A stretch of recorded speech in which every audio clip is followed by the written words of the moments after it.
Majesté, la journaliste est arrivée. Ah, pour Il était une fois made in France. Menez-la jusqu'à moi, je vous prie.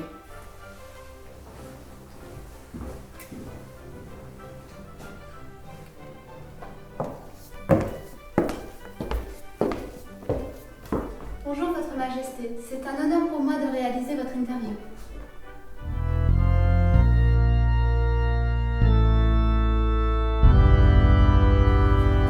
Oh, pardonnez-moi. C'est sûrement une farce de mon frère, le comte d'Artois. Il passe ses soirées à jouer ici avec le reste de la cour. Prenez place, je vous en prie. Maintenant, façon entre nous. Aimez-vous les pâtes de fruits? Oui, Votre Majesté. Je vais vous faire goûter mes préférés.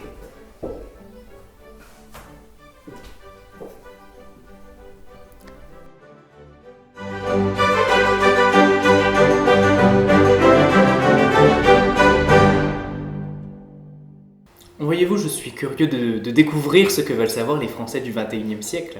Mais trêve de gourmandise. Commençons, je vous écoute. Sire, si vous le permettez, j'aimerais justement commencer par une question d'ordre culinaire. Ma foi, pourquoi pas? L'un de nos abonnés nous dit « J'adore les fruits. Vous qui êtes gastronome, en consommez-vous déjà au XVIIIe siècle ?» C'est une question fort amusante. Laissez-moi vous conter une histoire étonnante.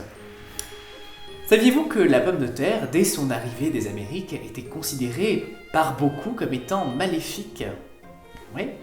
Elle était d'ailleurs uniquement destinée à nourrir les cochons. C'est Monsieur Parmentier qui m'a vanté ses mérites nutritifs. Est-ce que vous avez déjà entendu parler de la plaine des Sablons? Oui, sire, c'est sur les bords de Seine, près de Neuilly. Il y a même une station de métro qui porte ce nom. Une station de métro? Oui, enfin, je veux dire, c'est connu. Bon.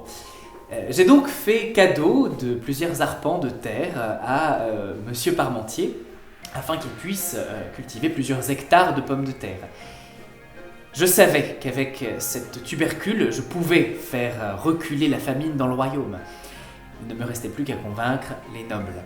Donc, lorsque les premiers plants de pommes de terre ont fleuri, Monsieur Parmentier m'a offert un bouquet de fleurs de pommes de terre pour la Saint-Louis. J'ai immédiatement orné ma boutonnière de ces petites fleurs ainsi que la chevelure de la reine, et c'est ainsi que la pomme de terre est devenue le légume à la mode au sein de la cour.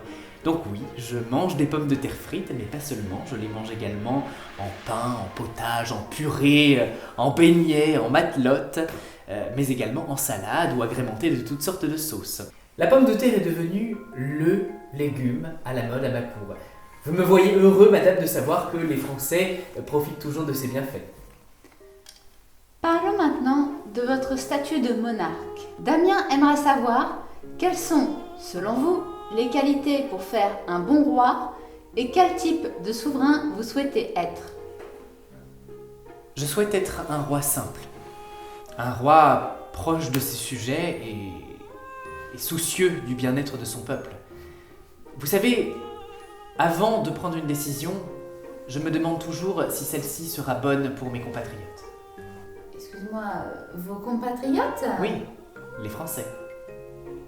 Pardonnez-moi, sire, mais au XXIe siècle, on s'attend plus à ce qu'un roi parle de ses sujets et non de ses compatriotes. Je vous entends, mais j'estime qu'il serait orgueilleux de ma part d'appeler le peuple de France mes sujets.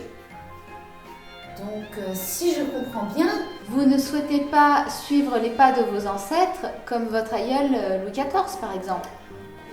Louis XIV était un grand roi, mais les temps ont changé, ils ne sont plus aux dépenses fastueuses. Pour ma part, j'ai considérablement réduit le train de ma maison ainsi que mes dépenses. Et sur un autre plan, je suis un pacifiste convaincu et je ne souhaite pas mener de nouvelles campagnes militaires. D'ailleurs, un de nos internautes demande si vous seriez prêt à remonter sur le trône de France au XXIe siècle, et si oui, quelle serait votre première mesure? Rendre leurs privilèges et leurs richesses aux nobles ou favoriser le peuple? Ma place est à mon époque, avec mon peuple. Vous savez, je n'ai jamais désiré être roi. Et d'ailleurs, je n'y étais pas destiné. J'étais d'ailleurs si jeune et si peu préparé lors du décès de mon grand-père, Louis XV. Et depuis, je n'ai qu'un seul souci, une seule idée en tête, c'est faire le bien-être de mon peuple. C'est pour ça que je m'évertue à faire reculer la famine et à favoriser les progrès de la science, de la médecine, de la technologie, comme par exemple le paratonnerre qui est venu présenter monsieur Benjamin Franklin à la cour.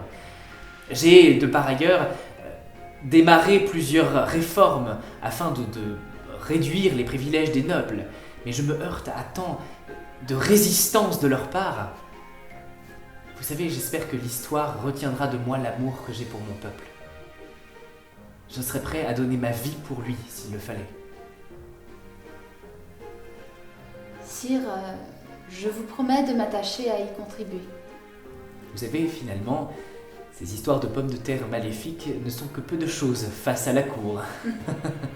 À propos de votre cour, beaucoup demandent quelle en est la plus belle femme. Ah madame, il s'agit de Sa Majesté la Reine, Marie-Antoinette. Et d'ailleurs, toute la cour en pense de même.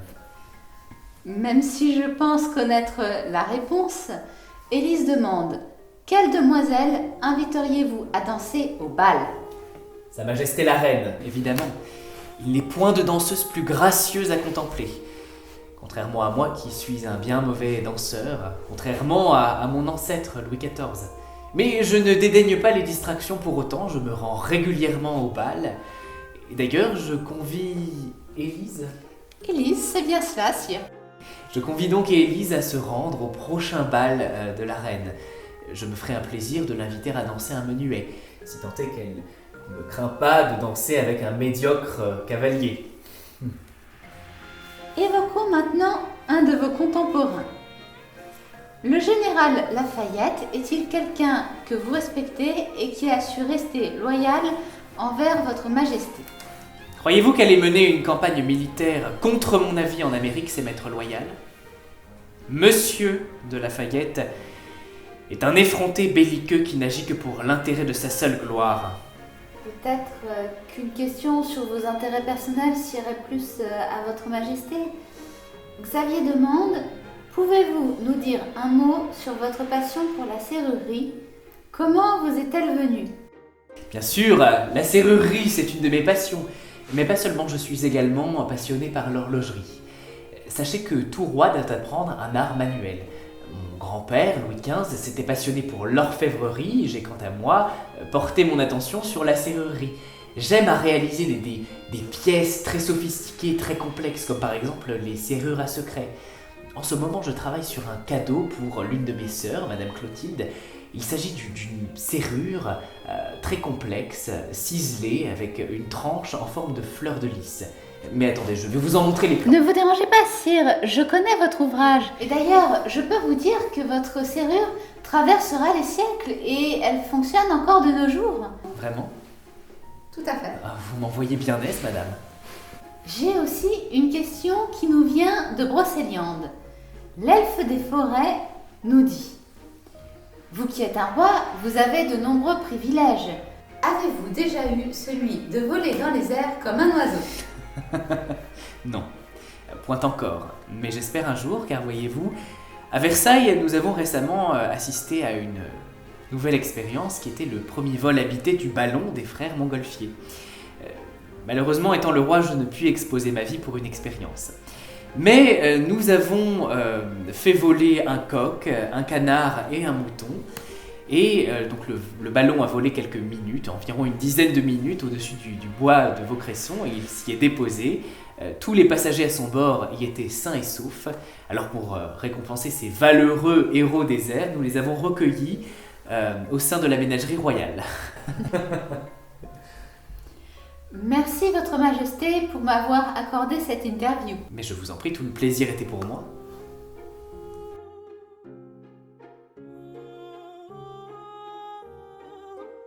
Puis-je vous demander de participer à notre jeu rituel et de désigner le personnage de la prochaine interview?